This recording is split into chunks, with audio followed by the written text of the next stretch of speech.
História da Dona Regina. Luísa Dantas de Souza, mais conhecida como Regina ou Dona Regina, é amazonense e chegou ao Ceará ainda criança na cidade de Várzea Alegre. Lá pelos anos de 1947, ela ouviu pela primeira vez o Evangelho através de missionários norte-americanos que tinham seu local de chegada em Juazeiro do Norte. Dona Regina morava nas terras do seu pai, Manuel Dantas. Este era muito católico. Esse foi um período de muito fanatismo. A Igreja Romana perseguia os chamados protestantes.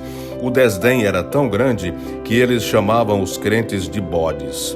Ao ouvir o Evangelho e se converter, juntamente com seu esposo Lourenço Ferreira Lima, recebeu do seu pai um ultimato: protestantes não podem morar em minhas terras. Para afrontar a filha ainda mais, Manuel Dantas enviou o padre Antônio Vieira do Crato para celebrar uma missa na casa dela. Mas Dona Regina recusou assistir à missa. Mas prometeu ao padre Vieira, delicadamente, que iria preparar um almoço para ele. O padre também recusou o convite e foi celebrar a missa na casa de Manuel Dantas. Com o fiasco da missa na casa de Dona Regina, a relação com o pai dela ficou ainda mais abalada. Manuel Dantas, para reafirmar o seu domínio paterno e religioso financeiro, insistiu que Dona Regina batizasse o filho mais novo dela, José Dantas de Lima, na Igreja Católica, o que foi rejeitado também. Dada a inquebrantável fé da Dona Regina, o pai dela falhou em levá-la de volta ao catolicismo.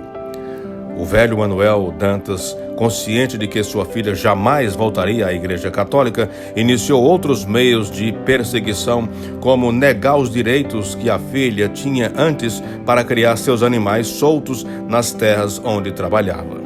Devido a toda essa perseguição, o casal Regina e Lourenço resolveram migrar para o Maranhão, onde já morava um sobrinho por nome Horácio, em Santa Luzia, município de Dom Pedro.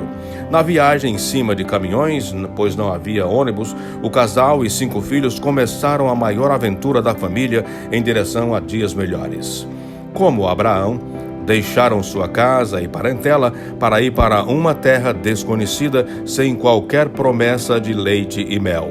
No caminho, com muitas paradas e muito sofrimento por falta de transporte e comida, chegaram até Teresina, onde pegariam um trem até Coroatá, no Maranhão.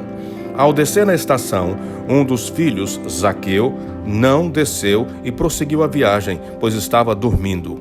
Com essa separação, começou uma grande aventura para a família, como recuperar o filho perdido. Felizmente, Zaqueu desceu do trem na próxima estação e, graças ao cuidado de uma senhora que o acolheu e decidiu procurar pelos pais dele. 3 dias depois, o marido dessa senhora toma o trem de volta para Coroatá, procurando os pais de Zaqueu. Para a felicidade de todos, este senhor encontra os pais de Zaqueu na estação de Coroatá. Dona Regina dizia que tinha muita fé que o Senhor traria seu filho de volta. A fé conduziu até ali, pois Deus estava com ela e com sua família ao longo dessa jornada por terras desconhecidas. Apesar das dificuldades e sofrimentos, a família chega ao interior e ao seu destino, Santa Luzia, no Maranhão. Como escreveu o profeta Isaías no capítulo 40, versículo 29, ele fortalece o cansado e dá grande vigor ao que está sem forças. Ali, na Santa Luzia, seu Lourenço começou a pregar o Evangelho e dirigir uma congregação presbiteriana que já existia no lugar. De Santa Luzia, foram para um outro local chamado Sítio dos Limas, município de Governador Asher. Foi aí que Deus os recompensou, dando-lhes o que não tinham no Ceará, muita terra. Nesse sítio, a convite de Dona Regina, eram realizados cultos com crentes da igreja de Governador Asher.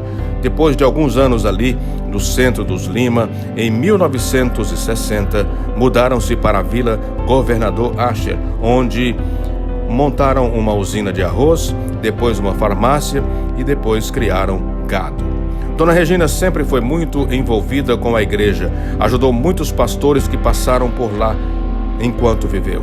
Pastores como Newton Feitosa, José Medeiros e Joaquim Bezerra foram abençoados com sua presença como mantenedora da igreja por muitos anos. Ela criou o chamado de cesta sacerdotal, que era uma cesta básica para pastores que exerciam seu ministério na igreja. Nunca perdeu uma convenção, sempre presente, sem obstáculo pela distância. Congressos femininos, nunca perdeu um só. Dona Regina foi um exemplo de fidelidade e resiliência nos momentos mais difíceis da sua existência. Nunca perdeu a fé e sempre esteve presente em qualquer evento da denominação da Igreja Cristã Evangélica. Como naquele tempo o transporte era animal ou quando não tinha, andava a pé, Dona Regina muitas vezes andava de Governador Asher até Dom Pedro ou Santo Antônio dos Lopes para participar de qualquer culto ou evento especial da igreja. Como ela, muitas mulheres da denominação deixam sua marca na história do Evangelho no Brasil. Pai querido, continuando neste dia, Pai, intercedendo a bem do Teu trabalho na ICEB, nesta campanha nacional de missões. Ó Deus, é com alegria e convicção que em oração levamos este campo missionário em Canaã de Carajás, orando, Deus, pedindo a Tua bênção pelo irmão Pedro Afonso dos Santos, com a sua esposa, a irmã Luciane, e seus 3 filhos, Pai, o David, Davidson e Débora, para que o Senhor Deus continue abençoando e fortalecendo, animando o coração dos Teus filhos, deste trabalho que o Senhor lhes tem confiado, Pai. Oramos pedindo a Tua bênção de revestimento, de ânimo para o coração, para que ali, ó Deus, possa intensificar o trabalho de evangelização, de discipulado, de acompanhamento da vida dos salvos e da integração desses no corpo de Cristo. Ó Deus, reveste os Teus filhos de sabedoria e também abrindo dia a dia as portas para que novas pessoas venham ser alcançadas para o Teu reino, Pai. É o que nós lhe pedimos, na convicção, na certeza de que o Senhor Deus, que tem começado esta boa obra, há de completar até o dia de Cristo. Oramos agradecidos no nome de Jesus. Amém.